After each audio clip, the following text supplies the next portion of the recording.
Before I formed DV8 in 1986, I worked as a dancer with 4 companies and with 28 different choreographers. Increasingly, I began to feel frustrated by the disconnection of what I was being asked to do on stage compared to the richness and complications of the real world I observed beyond the dance studio. And however impressive the moves and athleticism might have been that we were doing, ultimately, I felt we were conning audiences about the depth of what we were supposedly presenting.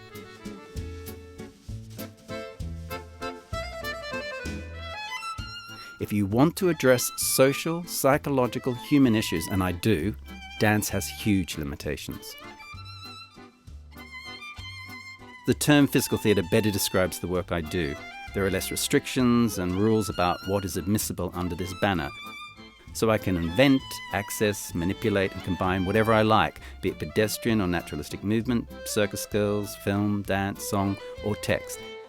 Any means necessary to find the most appropriate way to say something, be it about religion, freedom of speech, sexuality, power abuse, class inequality, disability, or themes like the pursuit of happiness or the role denial plays in our lives.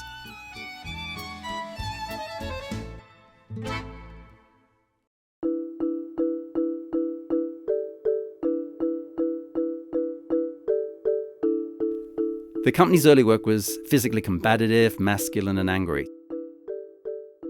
By 1990, fatigued by the bruising physicality, I decided to change the tact, and the work became more poetic and imagistic.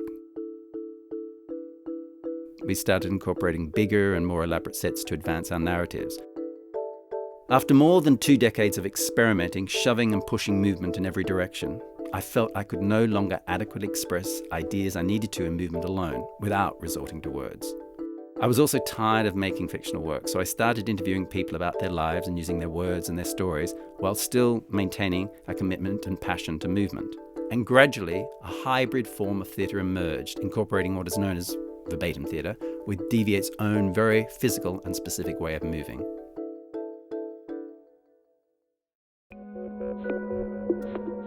I expected to focus on fewer stories in this work than the last 2 verbatim works. However, it wasn't until John walked into our office to be interviewed that it became clear the work would be dominated by one man's story, his story. The words you hear spoken on stage by the performer who plays him belong to John and no other character. Apart from John, we only used 5 of the 50 interviews. All the characters portrayed on stage are real. The work is a personal perspective, not a collage of opinions, nor a social survey about men's views on love and sex. Like all the other men in this work, we found John in a very specific place, unknown by most.